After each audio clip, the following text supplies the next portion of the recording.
Hello, Jessie. Hi, Sophie.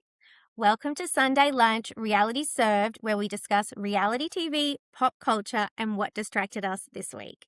Oh, yes. And for our first little episode today, Sophie and I wanted to let you know a bit about why we're doing this podcast, first of all, but also why are we doing it together? Um, I'm Jess. I'm a Australian best-selling author, which is really exciting to say. An Australian best-selling author. I know, former corporate girly like you. Um, And I love reality TV. My books are intense and I love to just wind down with reality TV. And Sophie, you are like the best person to talk to about this because you love it too. I do love it, and I cannot. Did you say that we're cousins? I don't know.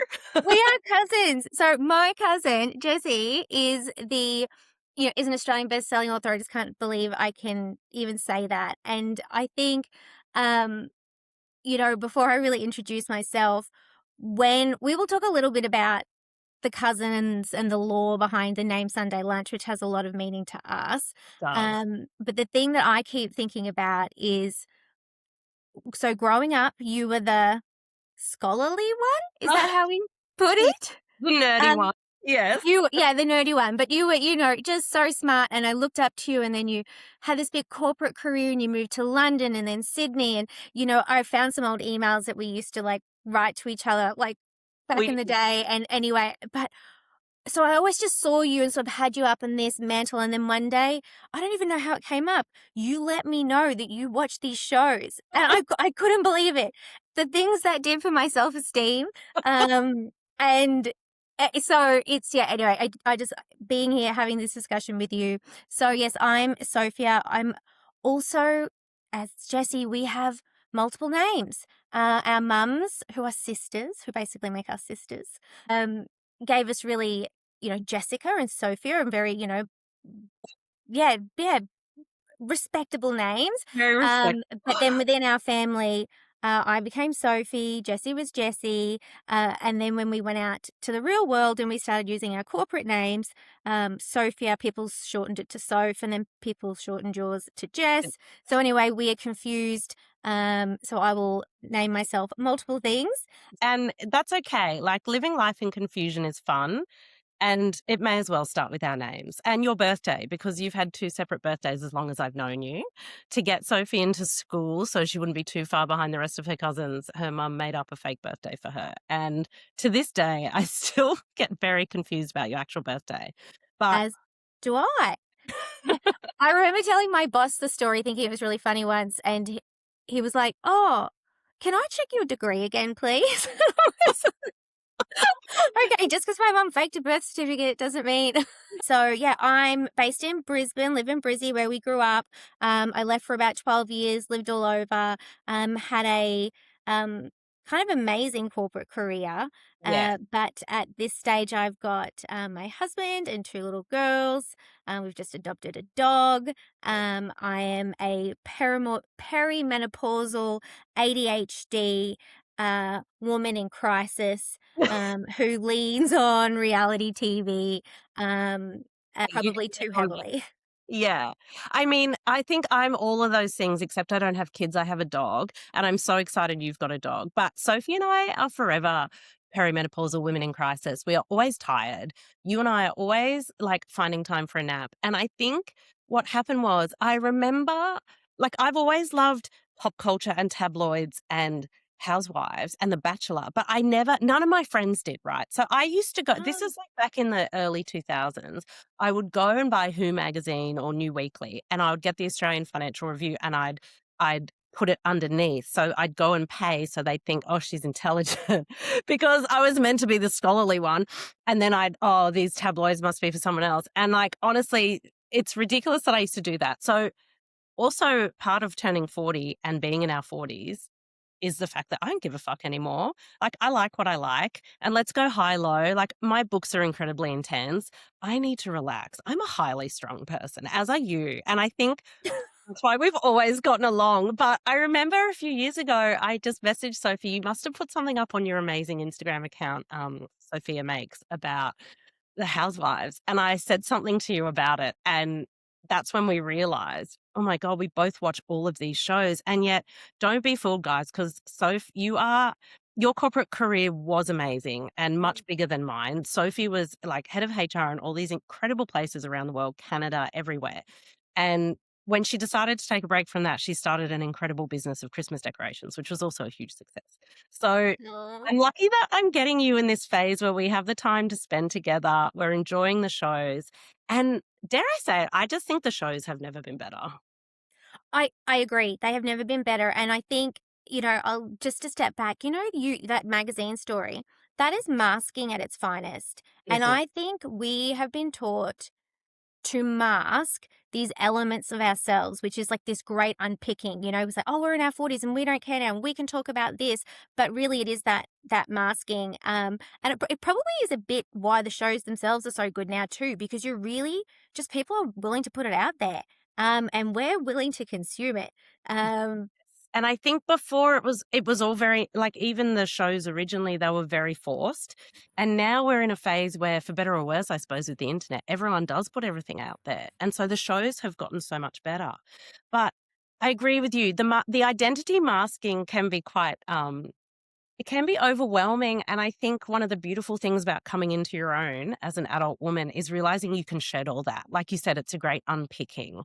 And I was always the scholarly one. Like, from my point of view, you were always the most beautiful, special, talkative, socializing one. Like, I put you on a pedestal as much as you put me on a pedestal because those were the masks that our families gave us. Um, Absolutely, which brings us to why we should talk about why it's called Sunday Sunday. lunch. Uh, So we grew up in Brizzy, both of us, like I said, our mums are sisters, which is so special. But your mum and dad would host a Sunday lunch every Sunday, and we would come over, and you had this big, beautiful, long table on your back deck, and your mum would like add tables if necessary if you had friends over. I still feel very connected to that house, and I'm sure you obviously do. You lived there, although I had lived there for patches as well. oh, yeah. And so, yeah, just the big back deck, and it was all of our family, extended family, our granddad, your mum, and you would cook up these amazing dishes, a lot of Lebanese food, Australian food, and we would sit and have these discussions because your dad, so Uncle Pete, now he was a doctor of Latin, is that right? But very He had a PhD in the Stoics, and which is funny because you see a lot more talk about Stoicism now. Back then, it was like insane.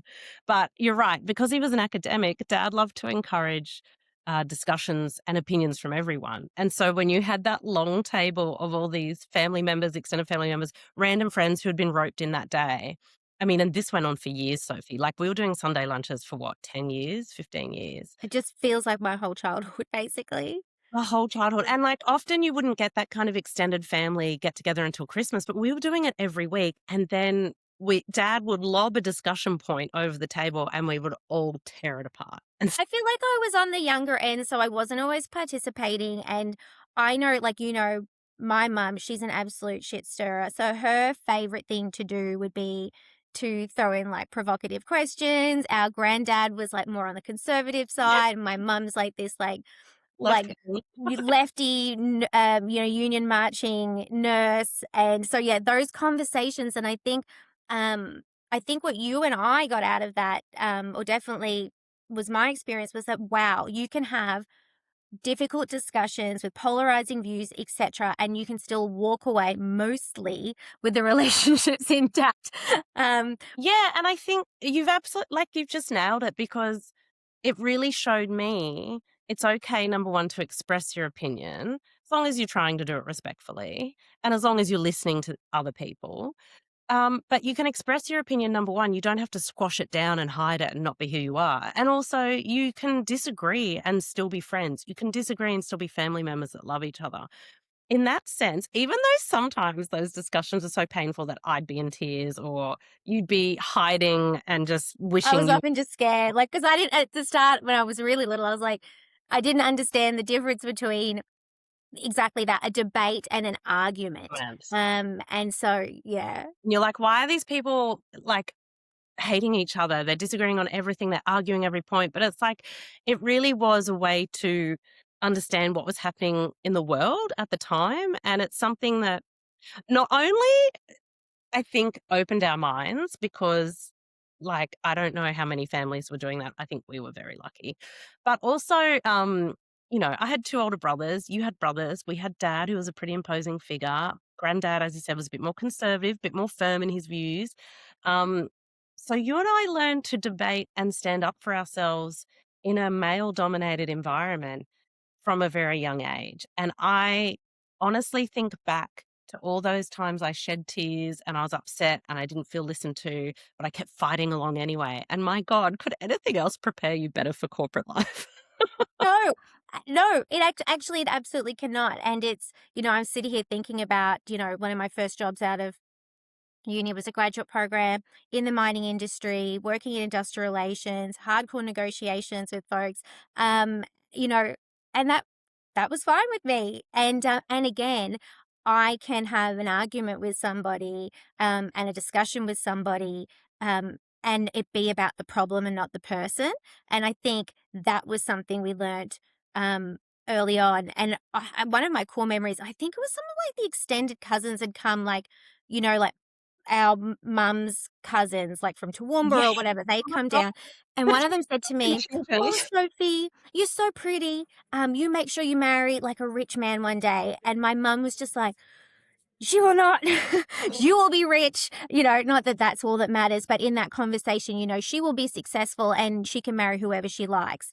And, I come back to those pivotal, obviously, like Yeah. those Sunday lunches meant a lot for us. So I think that's when we were like, should we start a podcast discussing things that we love? Um, that's why the name came up, and you came up with it and you messaged it to me, and I like immediately had goosebumps and felt like crying because I'm like, yes, let's reinstate the Sunday lunch. Reinstate it. I think it was one of those, you don't have many traditions or rituals often in a secular Westernish family, even though I say Westernish for us because my dad's Lebanese, your dad's Pakistani. We're both Australian. Miscellaneously beige. Yeah, and, like, we were both growing up in the '80s and '90s in Brisbane. We looked very different, our families looked very different, our food looked different, the way we talked about things was different, but honestly, I just think it gave us such a foundation of being independent, strong women. And that's where your mum was coming from. That's where I was always coming from. I remember my Lebanese auntie said, just make your life easy, marry a rich man at one of those lunches too. And I said, I'm going to be that rich man. And I don't want to marry for money. I was like, how can you I'm scholarly, Jess. How can you dismiss my one Yes, how can you identity? absolutely dismiss every attribute of me, and Yeah. put it, and they were of their generation and they were trying to offer a compliment. Um, Yeah.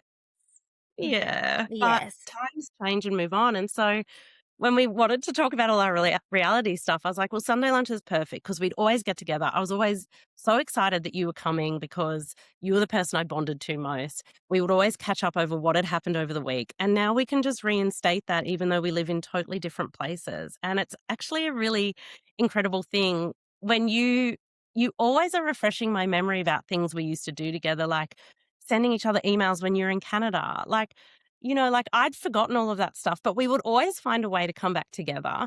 And I Yes, think that's why we feel more sisterly because we've just always had that long-standing, comfortable relationship with each other. exactly. I feel like I forget that too because you go big breaks and you move wherever, but we always sort of find our way back to each other, and it feels like no time has passed.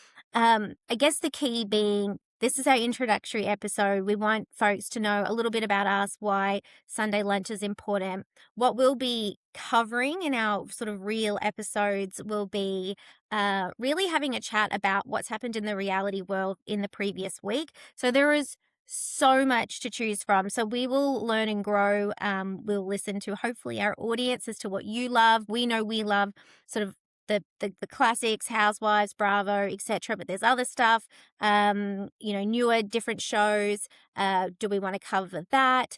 And then we'll have a little section around what distracted us this week. So pop culture recommendations, and we will iterate. We will learn as we go. Yeah. And we just hope that we can bring because there's so many people, like, now that I'm not in the workplace, I can't tell you how many of my colleagues have reached out and been like, I miss talking housewives with you. And I'm like, I miss talking housewives with Yeah, you. I know, and, like, just even, like, 'cause, yeah, being a writer now, I work in this office here, and I used to go to work for the gossip, so I was in corporate communications. That whole job is just finding out tea from different departments and figuring out how to repackage it and then getting, like, extra stuff. So, like, I don't miss the office, but I miss all the gossip of the office, and when I say gossip, I don't mean mean-spirited stuff. Not nefarious, no. I'm so not interested in any of that, but I wanna know, like, I wanna know what's happening. I wanna know what's the latest, like, development or what's going on, and that was, like, professionally my job, so I've missed that too. You just Um, gave me an aha because I'm like, I was in HR. yeah. So I knew everything all of the time. And, yeah, again, not in a nefarious way, but it's like just being in the know. Um, so yeah, so here we are. So I think what we were just thinking to do for the rest of this short little episode, although I have no idea how long we've been talking, um, is we thought, well, wouldn't it be fun to just cover or share what our favorite or who our favorite housewife is, as a Yeah. little get to know you activity. That's something fun about me. Everyone hates icebreakers. I love an icebreaker. I hate Um, babe. do you hate icebreakers? No, okay, secretly love them because I know no one ever puts their hand up first, so I always do. I'm like, "I'll talk." I'll talk, and I'm fascinated in not just myself, but in all of you. So it's like, tell me more. So Jessie, will you tell me who was your favorite housewife? So this is really actually very hard question, and we know it is. And actually, I reckon we could say that your favorite housewife can change over time, right? Yes, I will say, oh gosh, I've got a two, and I'll try to be brief. go for it. Obviously, like my favorite housewife who I would actually be friends with and I would actually sit down with and have a amazing laugh with and enjoy her lifestyle and think she's intelligent, interesting, and she's doing great work is Garcelle Bouvet, even though she's no longer with Beverly Hills. Oh, interesting. Loved her Sagittarius. She was a bit shady. She'd like take it there. She'd ask the hard questions. And she was so fashionable and stunning I and know, stunning. stunning. She had a beach house. Like, who wouldn't want to be friends with Garcelle? I freaking loved Garcelle. I I'm just s- did not know that about you, but yes, yes, she's fabulous. And her and Sutton just ran into each other recently. oh Anyway, no. that's a Sutton's made a huge mistake. I'm just saying. big mistake. Big mistake. Huge. And then my other favorite housewife, who's a problematic fave, and let's just put it there at the outset that 99% of housewives and these people are all extremely problematic, and we do not align with any of their views. That being said, Luann, to me, is the ultimate housewife. She has changed. Her entire life has changed, and she still has this incredibly positive attitude. The girl runs a friggin' cabaret show and she cannot sing a note. I mean, that level of delusion to me That is delusion. Like, yeah, do they call her that, Lou? Like Countess Lulu. Delusion? Because it is inspiring. Yeah, That level of like, it's like unawareness, like lack of self yeah. awareness, and yeah, they are just. I did not expect you to say those two. Well, see, I'm dying to know who yours are because you'll probably shock me as well. Like, and we've never discussed who our favorites are No, we either. haven't, and this is what I think is funny is because, like, if I had to describe myself with one word, it would be basic. I'm so basic, and then I think of you, and I'm like, oh, you really think things through. So I will go with my. So there's no short answers with me, but my original first favorite was Lisa Vanderpump. Like, I loved Lisa, just like that English sense of humor, that big Yes. house and the beautiful businesses and all of that. But I really, towards the end, when I could see what she was doing with the manipulating, it felt unkind, Yeah. the way she was trying to set up certain storylines. And it actually reminded me a bit of Teresa, which is why I always have a bit of a problem with Teresa from New Jersey, because it's like they want minions, not friends. Yeah. And there are alphas out there who are like that. Um, I don't like it. So I was It's sad to what let I'm Lisa saying is go. the show runs better when there's genuine love and friendships between the women. Yes, and it originally was like the Kyle of it all, etc. Um, so that she was my OG favorite if I was thinking about it. Then I realized like, so I do have a favorite who I'll say, but my favorite, which is so random, is a Yeah. friendship. So I love. Did you ever watch Real Housewives of Dallas? I have not because it got cancelled for being racist, apparently. But everyone talks about it like it was the most glorious 2 years of Housewives ever. It was so deeply problematic, but Mm. there were these two best friends, so Stephanie and Brandy, and like Brandy was like a um ex-Dallas Cowboys cheerleader, which before I watched that season about I didn't realize what a big deal that was. And Stephanie, anyway, they are these two best friends that literally like was snort laughing. Their friendship was so beautiful. And it actually reminded me a lot of my best friend and I, which was just silly and dumb and natural. And unfortunately, they end up having an argument as going, don't ever go on one of these shows with somebody you love. Yeah. But they are my all-time probably favorites. The duo, I still follow Stephanie on TikTok. Brandy's gone very quiet. She had a husband, uh, i- um, what do you Breakdown, call it? of course. Like, yeah, no, they're still together, but it was, all Mm. very wrong. There was Oh, stuff that came out about their marriage. I can't controversy. oh, okay. And so she's kind of gone private. But I will say for this current day, my favorite housewife is Dr. Nicole from Miami. So Hey. do you come across Dr. Nicole at all? Okay, so I watched the last season of Miami, most of it, because I thought it was hilarious and I loved the fact that they could have 10 fights every episode and show up for the next one, as opposed to one argument hacked to death the way they do it on Beverly Hills. I'm like, those Beverly Hills girls could not in Miami. They just could not handle it. So I was really enjoying that. But Dr. Nicole wasn't on that season officially.